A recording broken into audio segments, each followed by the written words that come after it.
श्रीमद् भगवद गीता अध्याय 2 गीता का सार श्लोक 4 अर्जुन उवाच कथ भीष्म संख्ये द्रोण च मधुसूदन इषुभि प्रत्योत्स्यामि पूजार्हा वरिसूदन। भावार्थ अर्जुन ने कहा हे शत्रुहंता, हे मधुसूदन, मैं युद्ध भूमि में किस तरह भीष्म तथा द्रोण जैसे पूजनीय व्यक्तियों पर उलटकर बाण चलाऊंगा।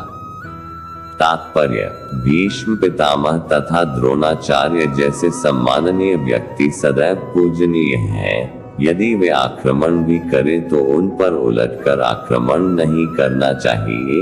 ये सामान्य शिष्टाचार है कि गुरुजनों से वाग युद्ध भी न किया जाए, तो फिर भला अर्जुन उन पर बाण कैसे छोड़ सकता था। क्या कृष्ण कभी अपने पितामह नाना उग्रसेन या अपने आचार्य सांदीपनि मुनि पर हाथ चला सकते थे। अर्जुन ने कृष्ण के समक्ष यही कुछ तर्क प्रस्तुत किए। अध्याय 2 गीता का सार श्लोक 5 गुरुन् हत्वा हि महानुभावान् श्रेयो भोक्तुं भैक्ष्यमपि लोके हत्वार्थ कामांस्तु गुरुनिह भुंजे अभोग्यं रुगिर प्रदिग्धान। भावार्थ ऐसे महापुरुषों को जो मेरे गुरु हैं, उन्हें मारकर जीने की अपेक्षा इस संसार में भीख मांग कर खाना अच्छा है। भले ही वे सांसारिक लाभ के इच्छुक हो, किंतु हैं तो गुरुजन ही। यदि उनका वध होता है तो हमारे द्वारा भोग्य प्रत्येक वस्तु उनके रक्त से सनी होगी। तात्पर्य शास्त्रों के अनुसार ऐसा गुरु जो निंद्य कर्म में रत हो और जो विवेक शून्य हो, त्याज्य है। दुर्योधन से आर्थिक सहायता लेने के कारण भीष्म तथा द्रोण उसका पक्ष लेने के लिए बाध्य थे। यद्यपि केवल आर्थिक लाभ से ऐसा करना उनके लिए उचित न था, ऐसी दशा में वे आचार्यों का सम्मान खो बैठे थे। किंतु अर्जुन सोचता है कि इतने पर भी वे उसके गुरुजन हैं, अतः उनका वध करके भौतिक लाभों का भोग करने का अर्थ होगा रक्त से सने अवशेषों का भोग। अध्याय 2 गीता का सार श्लोक 6 न चैतद्विद्मः कत्रन्नो गरियो यद्वा जयेम यदि वा नो जयेयु यानेव हत्वा न जिजीविषामैस् प्रमुखे धार्तराष्ट्रा।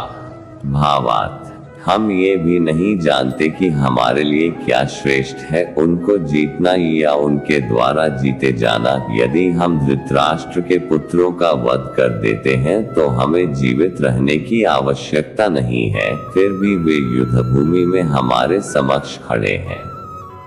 तात्पर्य अर्जुन की समझ में यह नहीं आ रहा था कि वह क्या करे, युद्ध करे और अनावश्यक रक्तपात का कारण बने। यद्यपि क्षत्रिय होने के नाते युद्ध करना उसका धर्म है, या फिर वह युद्ध से विमुख होकर भीख मांग कर जीवन यापन करे। यदि वह शत्रु को जीतता नहीं तो जीविका का एकमात्र साधन भिक्षा ही रह जाता है। यदि उसकी विजय हो भी जाए क्योंकि उसका पक्ष न्याय पर है, तो भी यदि धृतराष्ट्र के पुत्र मरते हैं तो उनके बिना रह पाना अत्यंत कठिन हो जाएगा। उस दशा में यह उसकी दूसरे प्रकार की हार होगी। अर्जुन द्वारा व्यक्त इस प्रकार के विचार सिद्ध करते हैं कि वह न केवल भगवान का महान भक्त था, अपितु वह अत्यधिक प्रबुद्ध और अपने मन तथा इंद्रियों पर पूर्ण नियंत्रण रखने वाला था। राज परिवार में जन्म लेकर भी भिक्षा द्वारा जीवित रहने की इच्छा उसकी विरक्ति का दूसरा लक्षण है। ये सारे गुण तथा अपने आध्यात्मिक गुरु श्री कृष्ण के उपदेशों में उसकी श्रद्धा, ये सब मिलकर सूचित करते हैं कि वह सचमुच पुण्यात्मा था। इस तरह ये निष्कर्ष निकला कि अर्जुन मुक्ति के सर्वथा योग्य था जब तक इंद्रियां संयमित न हो। ज्ञान के पद तक उठ पाना कठिन है और बिना ज्ञान तथा भक्ति के मुक्ति नहीं होती। अर्जुन अपने भौतिक गुणों के अतिरिक्त इस समस्त दैवी गुणों में भी दक्ष था।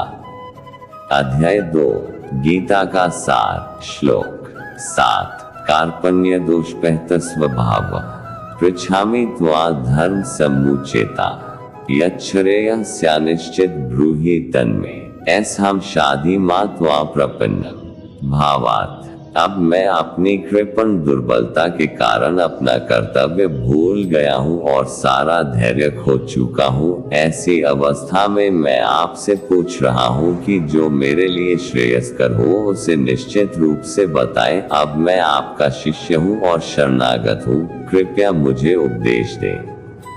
तात्पर्य, यह प्राकृतिक नियम है कि भौतिक कार्यकलाप की प्रणाली ही हर एक के लिए चिंता का कारण है, पग पग पर उलझन मिलती है। अतः प्रामाणिक गुरु के पास जाना आवश्यक है, जो जीवन के उद्देश्य को पूरा करने के लिए समुचित पथ निर्देश दे सके। समग्र वैदिक ग्रंथ हमें यह उपदेश देते हैं कि जीवन की अनचाही उलझनों से मुक्त होने के लिए प्रामाणिक गुरु के पास जाना चाहिए।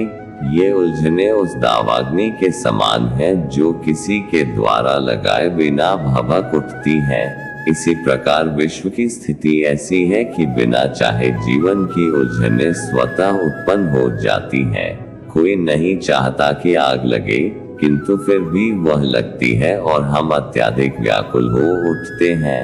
अतः वैदिक वांग में उपदेश देता है कि जीवन की उलझनों को समझने तथा समाधान करने के लिए हमें परंपरागत गुरु के पास जाना चाहिए।